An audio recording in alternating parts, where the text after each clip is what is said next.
At the southern end of India, in a small island town called Rameswaram in Tamil Nadu, between the sound of sea waves and temple bells, there stood a very simple house.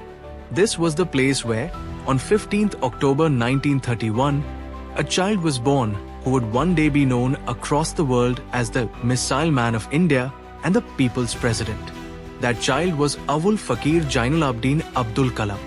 Kalam's family was not rich, but it was rich in values. His father, Jainulabdin Kalam, was not highly educated and did not hold any big position. He was a boatman who helped pilgrims cross the sea for their religious journeys. The income was small, but his honesty was very big. Kalam's mother, Ashiyamma, lived a life of great simplicity. She always fed anyone who came to their house without caring about religion or caste. That small home had no walls of discrimination, only humanity lived there. Kalam's childhood was not filled with comfort, but with limitations. He did not have toys, but he had dreams. He had school books, but not expensive shoes. Many times, because of financial problems, Kalam had to work along with his studies. Early in the morning, he used to distribute newspapers. Barefoot, running through the streets with newspapers soaked in sea air. This was not a movie scene, this was his real life. Yet, there was never any complaint in his heart. Later in life, Kalam wrote that selling newspapers was never a matter of shame for him. It was his first lesson in self-reliance. At a very young age, he understood that respect does not come from money, but from hard work. The environment of Rameswaram played a big role in shaping Kalam's thinking. On one side, there was the sound of azan from the mosque, and on the other, the chanting from the temple. Between them stood a curious child who always asked questions. Kalam had friends from different religions. One of his teachers, Shiv Subramania Iyer, who was a Brahman, clearly saw Kalam's hunger for knowledge. Once, he invited Kalam to his home, which was socially unusual at that time. When some people objected, the teacher firmly said, "Knowledge has no religion." This sentence stayed with Kalam forever. Kalam was good at studies, but he was not a born genius. He moved forward through discipline and hard work. Mathematics and science attracted him deeply, especially the sky. Whenever he stood near the sea, he watched birds flying and wondered, can humans also fly like this? This is where his dream of flying slowly took shape. After school, Kalam completed his graduation in physics from St. Joseph's College in Tiruchirappalli. This was also a difficult time for India. The country had gained independence, but resources were limited. Young India was full of dreams, but still searching for direction. Kalam was a part of this India, full of questions, yet strong with confidence. After graduation, Kalam joined the Madras Institute of Technology to study aerospace engineering. This was a very big dream for him, but the fees were very high. His family could not afford it. To support him, his sister sold her jewelry so that Kalam could continue his studies. Kalam never forgot this sacrifice. That day, he decided that his education would not be only for his personal success, but for the service of the nation. Life at MIT was not easy. The studies were tough and the pressure was high. Once, one of his professors gave him a project with very little time and very high expectations. The professor clearly said, "If you do not complete this on time, your future will be in danger." Kalam spent many sleepless nights working on it. When the project was completed, the same professor smiled and said, "I did not want to scare you. I wanted to prepare you." This experience taught Kalam that a true teacher is one who expects more from you than you expect from yourself. Kalam's biggest dream was to become a fighter pilot. He appeared for the Indian Air Force selection. The interview went well, but his name did not appear in the final list. This was the first major disappointment of his life. Feeling broken, he went to Dehradun. There, he met a spiritual saint who told him, "What is meant to happen will happen. Do not lose hope. God has chosen you to serve the nation in a different way."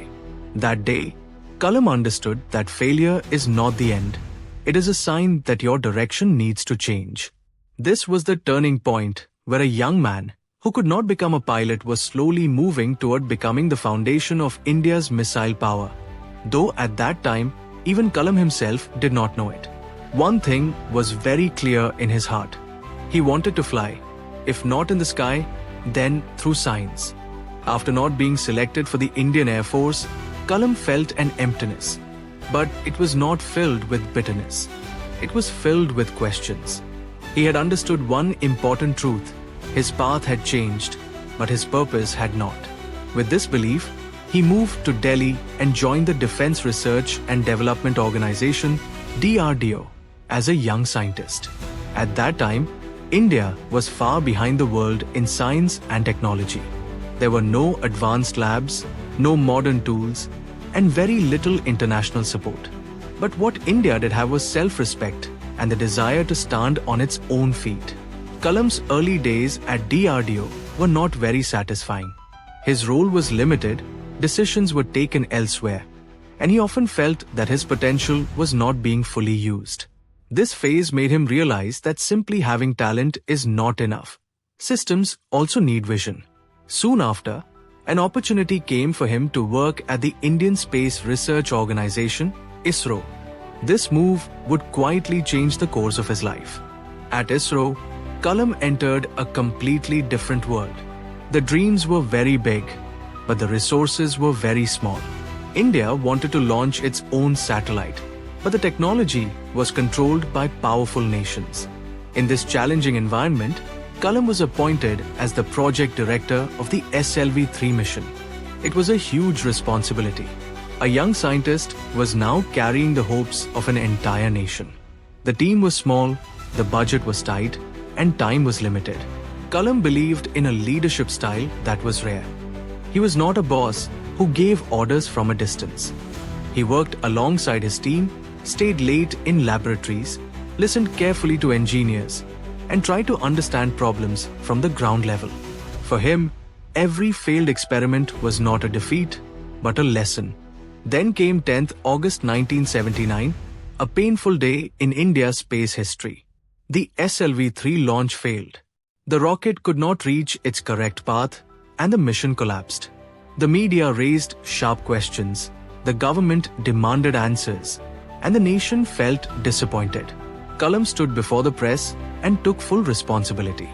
He simply said, "This failure is mine." The next day, ISRO chairman Satish Dhawan addressed the media. He took responsibility for the entire team and said, "This failure belongs to us." This moment deeply influenced Kalam. He understood what true leadership really means: failure at the top, success shared with the team. Kalam did not break. He knew that in science, failure is never the final truth. The team carefully studied every mistake and corrected them one by one. Exactly 1 year later, on 18th July 1980, the SLV-3 successfully placed the Rohini satellite into orbit. India had officially entered the space age. Kalam quietly looked at the sky that day, the same sky he had dreamed since childhood. After this success, Kalam's journey did not stop at space. India's defense needs were equally important. He was called back to DRDO, this time with a clear mission to make India self-reliant in missile technology. At that time, India depended heavily on foreign weapons, always under conditions and pressure. Kalam believed that political freedom is incomplete without technological independence. This belief gave birth to the Integrated Guided Missile Development Program. Agni, Prithvi, Akash, Nag, these were not just missile names. They became symbols of India's confidence. The work was extremely difficult. There was international pressure, technology denial, and constant doubt about whether India could succeed. Kalam's response was always calm and firm. He often said, "If we do not trust ourselves, why should the world trust us?" He encouraged young scientists to take responsibility, allowed them to make decisions, and removed the fear of failure. For him, the morale of the team was more important than personal credit. In 1998, the nuclear tests at Pokhran changed how the world looked at India. They showed India's strategic strength. Kalam played a central role in this mission. Yet he never claimed personal glory. International sanctions followed, economic pressure increased, but within the country, something powerful awakened: national self-respect. Even during these intense years, Kalam lived a very simple life. He had no interest in luxury or wealth. He spent time with students, spoke to young minds, and asked them one simple question: what is your dream? He believed that if the youth stopped dreaming, even the best technology becomes meaningless. By this time, Dr. Kalam was no longer just a scientist. He had become an idea that said even a nation with limited resources can achieve the impossible with honesty, hard work, and unity. Quietly, without noise, a scientist was shaping history.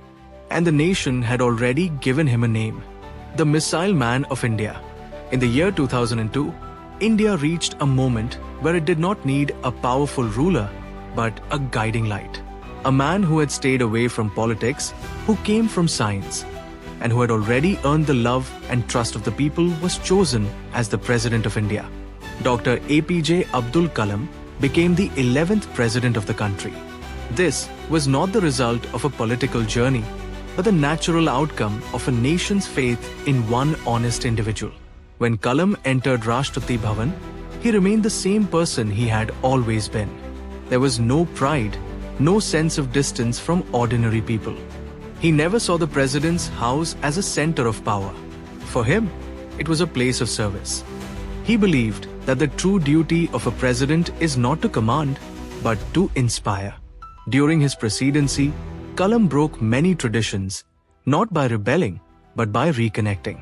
He opened the doors of Rashtrapati Bhavan to common people, especially children and students. He believed that the future of India did not sit in high offices, but in classrooms across the country. Kalam's time as president was unlike anything India had seen before. He was not comfortable being surrounded only by files and officials. He wanted conversations. He traveled across the nation, visiting schools, colleges, and universities. Wherever he went, he spoke in simple language, filled with ideas rather than complicated words. His focus was always the youth. He shared his dream of Vision 2020, an India that would be economically strong, technologically advanced, and morally responsible. This vision was not a government plan. It was a thought he wanted every young Indian to carry.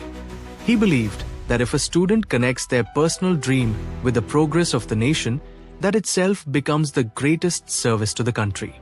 Even as president, Kalam lived a life of extreme simplicity. He donated most of his salary. He owned no personal property. He had no interest in luxury or status. His greatest wealth was his books, his thoughts, and the company of young minds. He often said that his true identity was not that of a president, but of a teacher. Kalam wrote many books during his life, but they were never about self-praise. They spoke about struggle, discipline, and hope. He openly spoke about failures and how they shaped him. He believed that failure makes a person humble, and humility prepares one for true success. His words carried weight because they came from experience, not theory. In 2007, his presidential term came to an end. He did not seek any extension, any position, or any privilege. He quietly returned to the life he loved the most: teaching. He traveled continuously, addressing students, answering their questions, and encouraging them to dream big. He reminded them again and again that changing the nation does not require a powerful position, only a powerful mindset. As the years passed, Kalam's health slowly weakened, but his spirit never slowed down. He believed that a person remains alive as long as they continue to learn and teach. He refused to rest because his mission was not complete. On 27 July 2015, Dr. Kalam was in Shillong at the Indian Institute of Management. He was doing what he loved most, speaking to students. In the middle of his lecture, while sharing his thoughts and ideas, he collapsed on the stage. He left the world not in silence, not in comfort, but while teaching exactly the way he had lived his life. the entire nation went into mourning. Millions felt the loss, yet every heart was filled with pride. A man who never asked for anything for himself had given everything to his country. Leaders, scientists, students, and ordinary citizens came together to bid him farewell. It was clear that Dr. Kalam did not belong to any one group, he belonged to India. Dr. APJ Abdul Kalam's legacy does not live in missiles, titles, or buildings. It lives in the minds of millions of young Indians who still dare to dream. He taught the nation that circumstances do not define destiny, character does. From a small house in Rameswaram to Rashtrapati Bhavan, this journey was not just about distance. It was about values. It was about believing that greatness does not come from being extraordinary, but from being honest, disciplined, and dedicated. Dr. Kalam may have left this world, but his dream continues to breathe in every child who looks at the sky and says, I will fly. अगर यह कहानी आपको छू गई, तो video को like और share कीजिए। ऐसी ही प्रेरणादायक कहानियों के लिए हमें फॉलो करें और कमेंट में बताइए डॉक्टर एपीजे अब्दुल कलाम आपके लिए क्या मायने रखते हैं।